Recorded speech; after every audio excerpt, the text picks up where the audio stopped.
সুপ্রিয় দর্শক, ঢাকা টাইমসের আলাপচারিতায় আমন্ত্রণ জানাচ্ছি। আমি মনির হোসেন। আজ আমরা দেশের রাজনীতি ও অর্থনীতি নিয়ে কথা বলবো বাংলাদেশ জাতীয়তাবাদী দল বিএনপির কোষাধ্যক্ষ জনাব এম রশিদুজ্জামান মিল্লাতের সঙ্গে। ধন্যবাদ আপনাকে। 1996 নির্বাচনের পর থেকে এক ধরনের সমালোচনা শুরু হয়েছিল রাজনীতি নিয়ে। সেটি হচ্ছে যে রাজনীতিকে ব্যবসায়ীরা দখল করে নিচ্ছে। আমরা সংসদে প্রতি বছরই দেখছি, প্রতিটি নির্বাচনেই দেখছি যে ব্যবসায়ীদের সংখ্যা বাড়ছে। রাজনৈতিক দলগুলো ব্যবসায়ীদের বেশি মনোনয়ন দিচ্ছে, এমনকি এমনও ব্যবসায়ী যারা কয়েকদিন হলো রাজনীতিতে এসেছেন বা দলে যোগ দিয়ে মনোনয়ন পেয়েছেন, এরকম। তো এই বিষয়টিকে আপনি ব্যক্তিগতভাবে কিভাবে দেখেন? আমার ব্যক্তিগত অভিমত হলো দেখুন, দলের একটা অভিমত রয়েছে যে ভারপ্রাপ্ত চেয়ারম্যান সাহেব চান না যে অরাজনৈতিক ব্যক্তি কোন রাজনীতিতে আসুক। কিন্তু অপরদিকে আরেকটা জিনিস দেখতে হবে, একটা লোক যদি রাজনীতি করে তার যদি কিছুই আর্নিং সোর্স যদি না থাকে, তাহলে তো তিনি চাঁদাবাজি করবেন, তিনি তো অন্য কাজ করবেন, তিনি তো টাকার জন্য ইয়ে করবেন। সো এই জায়গায় আমার কাছে মনে হয় ব্যবসায়ী হলেই যে তিনি রাজনীতি করতে পারবেন না এমন নয়।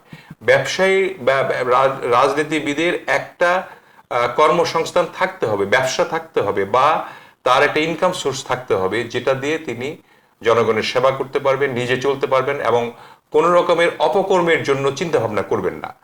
তো আমি এই জায়গায় কিন্তু একটু ডিফার করি যে ব্যবসায়ীরা রাজনীতিতে আসতে পারবেন না, হ্যাঁ এমন না, ব্যবসার জন্য তিনি রাজনীতি করবেন এমন লোক যাতে না হয়। আমরা চাই ব্যবসায়ীরাও রাজনীতি করবে, তারাও এমপি হবে, কিন্তু তাদের রাজনৈতিক মেধা প্রজ্ঞা এবং সেটা অনেক দিন থেকে থাকতে হবে। আর আমাদের তো আপনারা জানেন যে একটা লোকের যদি মিনিমাম 3 বছর তার যদি না থাকে, সদস্য পদ যদি 3 বছর আগের না থাকে, তিনি তো মনোনয়ন পাবেন না। কাজেই এই অর্থে যে নতুন কেউ হঠাৎ করে ব্যবসায়ীকে নিয়ে এসে একটা নমিনেশন দেওয়া, এ ধরনের প্রক্রিয়া আমাদের দলের গঠনতন্ত্রে নাই। আগামী নির্বাচনে যদি বিএনপি ক্ষমতায় যায়, তাহলে আপনাদের ভারপ্রাপ্ত চেয়ারম্যান বলেছিলেন যে একটি জাতীয় সরকার গঠন করা হবে। তো আমরা 2001 সাল থেকে 2006 সালের নির্বাচন, বিএনপির ক্ষমতার সময় দেখেছি যে আপনাদের জোট সঙ্গী ছিল জামায়াতে ইসলামী, যাদের বিরুদ্ধে মুক্তিযুদ্ধের সময়কার ভূমিকা নিয়ে সমালোচনা রয়েছে। এমনকি আপনাদের দলে যারা মুক্তিযোদ্ধা, তারাও এই বিষয়টি নিয়ে তখন কথা বলেছে যে তারা কখনোই মুক্তিযুদ্ধের পক্ষের শক্তি নয়।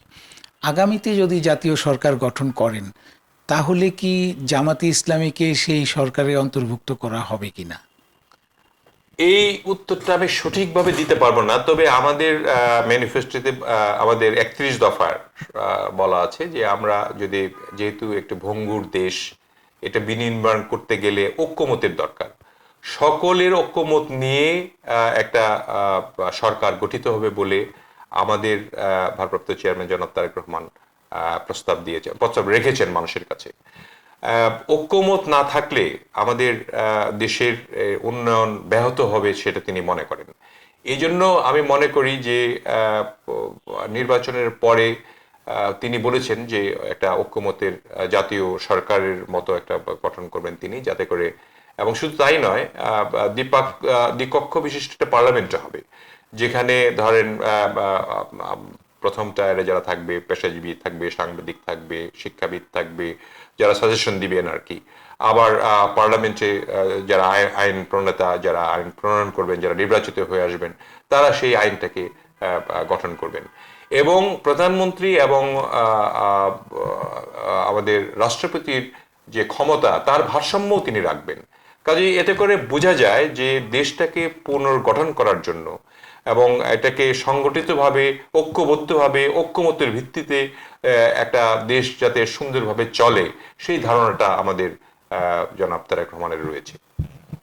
আরেকটি প্রশ্ন করি, সেটি হচ্ছে যে আওয়ামী লীগ দেশের একটি বড় দল ছিল, যেহেতু এখন কার্যক্রম নিষিদ্ধ। আওয়ামী লীগের অনুপস্থিতি এই নির্বাচনে আপনাদের বিজয়কে প্রশ্নবিদ্ধ করবে কিনা, যে আপনারা প্রকৃত অংশগ্রহণমূলক নির্বাচন বলতে যা বোঝায় সে ধরনের নির্বাচনে আপনারা জয়ী হননি, সেখানে একটি বড় দলের অনুপস্থিতি ছিল, এই ধরনের কোনো প্রশ্নবিদ্ধ হবে কিনা আপনাদের জয়, বা আওয়ামী লীগকে সেই সুযোগটি দেওয়া উচিত কিনা যে মানুষই আওয়ামী লীগকে প্রত্যাখ্যান করুক, ভোটের মাধ্যমে প্রত্যাখ্যান করুক? এখন দেখেন, আমরা কিন্তু সরকারে নাই এখন। আমরা দেখেন 17 বছর আন্দোলন করেছি শুধু একটা গণতান্ত্রিক সরকার এবং সুষ্ঠু, অবাধ, নিরপেক্ষ, পার্টিসিপেটরি একটা ইলেকশনের মাধ্যমে যাতে সরকার গঠন হয়। কাজে আমরা কিন্তু কোনো কাউকে বলিনি যে নির্বাচন করতে পারবে না। এখানে আওয়ামী লীগকে স্থগিত করেছে এই অন্তর্বর্তীকালীন সরকার। এখানে আমাদের তো মানে প্রশ্ন করার জায়গাটা সীমিত। এবং আপনি যে কথাটা বলেছেন, পার্টিসিপেটরি ইলেকশন না হলে জনমনে প্রশ্ন আসবে কিনা, আমার মনে হয় এখন যে অবস্থা শেখ হাসিনা শাসন করে দেশটাকে একদম নিম্নমুখী করেছে এবং অর্থনীতিতে যেভাবে আমাদের ধস নেমেছে, তাতে করে বাংলাদেশের জনগণ চায় যে আওয়ামী লীগের অস্তিত্ব সেইভাবে আছে কিনা সেটা নিয়ে সন্দেহ। আমি একটা টকশোতে বলেছিলাম যে প্রকৃত অর্থে কিন্তু 10 থেকে 15% বেশি বা আওয়ামী লীগের অংশটা আর বাংলাদেশে নাই। কারণ আওয়ামী লীগ এমন অপকর্ম করেছে যে আওয়ামী লীগ যারা করত তারাই আওয়ামী লীগকে ছেড়ে দিয়েছে। লাস্ট 2014 থেকে আরম্ভ করে 24 ইলেকশন পর্যন্ত অনেক আওয়ামী লীগের যে আদর্শ ছিল, আদর্শতে বিচ্যুত হয়ে যেভাবে কাজ করেছে শুধু ব্যক্তিগত স্বার্থে, সেই জন্য আওয়ামী লীগ কিন্তু সেই আওয়ামী লীগ আর নাই। তো আমি মনে করি যে ইলেকশনটা যেটা হবে সেটা আওয়ামী লীগের যারা সমর্থন করতেন তারাও হয়তো মত পাল্টাবেন, তারাও ভোটের অনেকদিন ভোট দিতে পারে না, তারাও ভোট দিতে পারেনি, এমন একটা অবস্থা। সেই কারণে হয়তো আমার মনে হয় সেই প্রশ্নটা নাও আসতে পারে, আবার অনেকে প্রশ্ন তুলতেও পারে, সেটা দেখার বিষয়। এবার পুরোপুরি রাজনৈতিক প্রশ্ন, সেটি হচ্ছে যে আগামী নির্বাচনের জন্য বিএনপির প্রস্তুতি এখন কোন পর্যায়ে? প্রস্তুতি কি আদৌ শুরু হয়েছে, নাকি আপনাদের প্রার্থী বাছাইয়ের কাজ শুরু করতে যাবেন কোনটা? আমাদের বিএনপির প্রস্তুতি সবসময় নির্বাচনের জন্য রয়েছে। এটা একটি গণতান্ত্রিক দল এবং এই দলের প্রত্যেকটি আপনার আসনে 2 জন 3 জন 4 জন করে লোক রয়েছে যারা এমপি হওয়ার যোগ্যতা রাখে।